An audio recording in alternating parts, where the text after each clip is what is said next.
عمر بن خطاب رضی اللہ عنہ وارضا رسول کریم صلی اللہ علیہ وسلم کے پاس آتے ہیں. دروازہ بجتا ہے. مسلمان اندر سے پوچھتے ہیں کون ہے؟ جواب میں کہتے ہیں عمر ہوں. مسلمان کچھ پریشان ہوتے ہیں کہ ننگی تلوار ہے, گلے میں لٹکی ہے, اور عمر کی بہادری کا کیا کہنا, عمر کی شجاعت کا کیا کہنا. آج کے دور کے ظالم امیر عمر کے ایمان کا بھی انکار کرتے ہیں, اس کی شجاعت کا بھی انکار کرتے ہیں. فاضل علوی ایک شیعہ ذاکر ہے, وہ کہتا ہے اس عمر نے رضی اللہ عنہ وارضا, ابو بکر, عمر, عثمان تینوں نے مل کر کسی کو ایک چاقو بھی نہیں مارا, تو بہن کو مارنے سے تو کوئی بہادر نہیں بنتا. لا حول ولا قوت الا باللہ. جن بندے نا مسرت جگر دی تختی تے فاضل دے لفظ لکھ لے مر جانے یاد رکھے.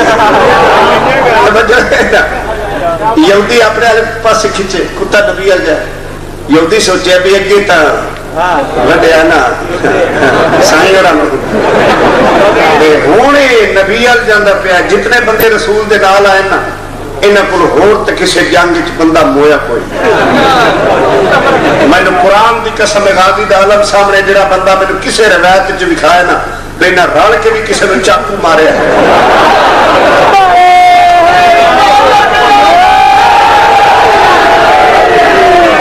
میں مذہب چھوڑ دے سا تے وقت بہن نو کٹن نال تے بندہ بہادر نہیں نہ بندا. یہ عمر کے ایمان کے منکر, یہ عمر کی بہادری کا منکر, اور جو صحابہ کے ایمان کا منکر ہے مومن اس کو مومن نہیں مانا کرتے. حمزہ, اللہ کے شیر حمزہ رضی اللہ عنہ وارضا, سید الشہداء حمزہ اندر بیٹھے ہیں. جب پتہ لگتا ہے کہ عمر ابن خطاب آیا ہے, کہتے ہیں دروازہ کھول دو. اگر یہ نیک نیت سے آیا ہے تو اس کو خوش آمدید کہا جائے گا, اور اگر یہ بری نیت سے آیا ہے حمزہ عمر کی تلوار سے عمر کی گردن کو کاٹ ڈالے گا. دروازہ کھلتا ہے, امیر عمر اندر داخل ہوتے ہیں. دو صحابہ اس کی بازوؤں کو پکڑتے ہیں.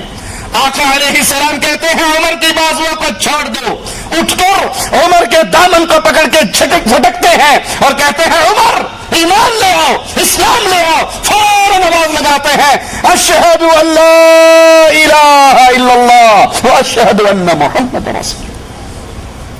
اہل ایمان جو چھپ کر اللہ کی عبادت کیا کرتے تھے, میرے عمر کی بہادری کا انکار کرنے والوں, میرے عمر پر تہمت لگانے والوں, اس کی توہین کرنے والوں, کاش تمہارے دل میں ایمان کا کوئی ذرہ ہوتا تو تم محمد کے کسی صحابی کی توہین نہ کرتے. مسلمان چھپ کر اللہ کا نام لیا کرتے تھے, اور اس دن اتنی بلند آواز سے عمر کے اسلام لانے پر نعرہ تکبیر بلند ہوتا ہے کہ مکے کی گلیاں گونج اٹھتی ہیں. مسلمان پہلی مرتبہ اللہ کے نام کو اتنی بلندی سے مکے کی گلیوں میں بلند کرتے ہیں, اس آوازوں کو بلند کرتے ہیں. باہر نکلتے ہیں, کھل کر شرعام اللہ کی توحید کی آواز کو پہنچاتے ہیں. ماموں کے گھر جاتے ہیں, ماموں کو کہتے ہیں میں مسلمان ہو چکا ہوں. ماموں کہتا ہے ایسا نہ کرنا, یہ غلط حرکت نہ کرنا. کہا تم کہتے ہو نہ کرنا, میں کر چکا ہوں, اشہد ان لا الہ الا اللہ.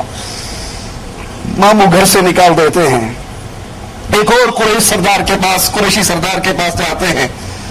ان کو جا کر اس کی خبر دیتے ہیں, وہ بھی اپنے گھر سے نکال دیتا ہے. پھر جمیل بن عمر کے پاس جا کر امیر عمر اپنے ایمان کا آوازہ بلند کرتے ہیں. وہ فوراً بھاگتا ہے, خانہ کعبہ میں پہنچتا ہے. قریش قوم موجود ہے اور ان کے سامنے کہتے ہیں سنو, عمر ابن خطاب بھی محمد کے مریدوں میں شامل ہو چکا ہے. یہ سارے قریشی اٹھتے ہیں, حضرت عمر رضی اللہ عنہ وارضا کو مارنا شروع کر دیتے ہیں. عمر کے ماموں سے یہ منظر دیکھا نہیں جاتا. سینے چڑھا کر آتے ہیں, کہتے ہیں سنو, میں عمر کو پناہ دیتا ہوں, آج کے بعد کوئی عمر پہ ہاتھ نہ اٹھائے. لیکن عمر کی غیرت برداشت نہیں کرتی کہ عام مسلمانوں پر ظلم ہو اور یہ ماموں کی پناہ میں رہے. ماموں سے کہتے ہیں ماموں میں تیری پناہ کو تیرے حوالے کرتا ہوں, میں اپنے اللہ کی پناہ میں ہوں. ابن عباس رضی اللہ عنہما فرماتے ہیں رسول کریم صلی اللہ علیہ وسلم نے فرمایا تمہیں شک ہے امیر عمر کی شجاعت کا تو آؤ امیر عمر کی شجاعت کی گواہی کائنات کا عام بندہ نہیں کائنات کا سب سے عظیم بندہ محمد رسول اللہ دے رہا صلی اللہ علیہ وسلم میرے ماں باپ قربان ہو جائے میرے آقا پہ ابن عباس روایت کرتے ہیں رسول کریم صلی اللہ علیہ وسلم نے فرمایا مجھے کوئی ایسا مہاجر معلوم نہیں جس نے خفیہ طور پر چھپ کر ہجرت نہ کی ہو سوائے عمر ابن خطاب رضی اللہ عنہ کے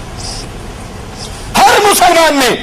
ہجرت کرتے ہوئے خاموشی سے خفیہ طریقے سے چھپ کر ہجرت کی خود ہمارے امام ہمارے آقا امام الانبیاء بھی غار میں چھپے رہے ابو بکر رضی اللہ عنہ وارضاہ کے ساتھ لیکن امیر عمر جب ہجرت کے لیے تیار ہوئے اپنے گھر میں گئے اسلحے سے اپنے بدن کو سجایا گلے کے اندر تلوار لٹکائی تیروں کا نام اٹھائی نیزہ ہاتھ میں لیا بیت اللہ میں آئے بیت اللہ کا طواف کیا مقام ابراہیم پہ نماز پڑھی اور پھر قریشیوں کے مجمع کے پاس آئے کہا سنو خطاب کا بیٹا ہجرت کر رہا ہے تم میں سے جو اپنی ماں کو رلانا چاہتا ہے اپنے بیٹے کو ماتم میں مبتلا کرنا چاہتا ہے اپنی بیوی کو بیوہ کرنا چاہتا ہے وہ اس وادی کے پار عمر سے آ کر ملے عمر اعلان کر کے جا رہا ہے میں رسول کے پاس جا رہا ہوں کسی کافر کو عمر سے ٹکر لینے کی طاقت نہ ملی وہ عمر رضی اللہ عنہ وارضاہ جن کی بہادری کی گواہی جن کی شجاعت کی گواہی محمد رسول اللہ صلی اللہ علیہ وسلم نے دی اور پھر اسلام لانے کے بعد جتنے غزوات ہوئے جتنی جنگیں ہوئی عمر ابن خطاب محمد کریم صلی اللہ علیہ وسلم کے ساتھ رہے ہر جنگ میں نبی کے ساتھ ہی یہ عمر اور ابو بکر وہ ہستی ہے جو جنگ میں نبی کے ساتھ ہی جو امن میں نبی کے ساتھ ہی جو قبر میں نبی کے ساتھ ہی جو جنت میں نبی کے ساتھ ہی تم اگر نبی کو مانتے ہو تو نبی کے دو وزیروں کو ماننا پڑے گا اور جو نبی کے وزیروں کو نہیں مانتا وہ حقیقت میں محمد کو نہیں مانتا صلی اللہ علیہ وسلم احد کا معرکہ جب مسلمان ایک پہاڑی پہ پناہ لے لیتے ہیں ابو سفیان اور عمر کی عزت رضی اللہ عنہ وارضاہ آپ کا مقام مسلمانوں میں آپ کی شان کتنی تھی اس کا جواب ایک کافر سردار سے لیتے ہیں احد کے اندر ابو سفیان آتا ہے آواز لگاتا ہے ابھی تک کفار کی صف میں ہے کلمہ نصیب نہیں ہوا کہتے ہیں محمد زندہ ہے صلی اللہ علیہ وسلم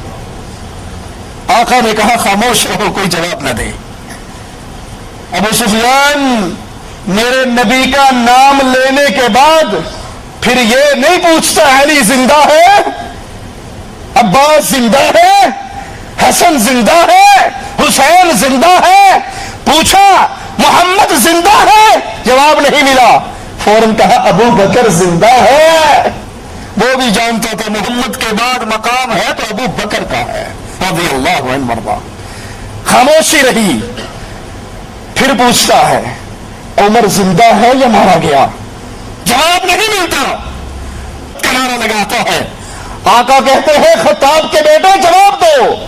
کہا رسول کریم کیا جواب دوں کہا اس نے کنارہ لگایا تم اللہ کی عزت کنارہ لگاؤ کہو اللہ ہمارا مولا ہے تمہارا کوئی مولا نہیں ہے ابو سفیان کے سوالوں کا جواب مسلمانوں میں سے عمر بن خطاب رضی اللہ عنہ دیتے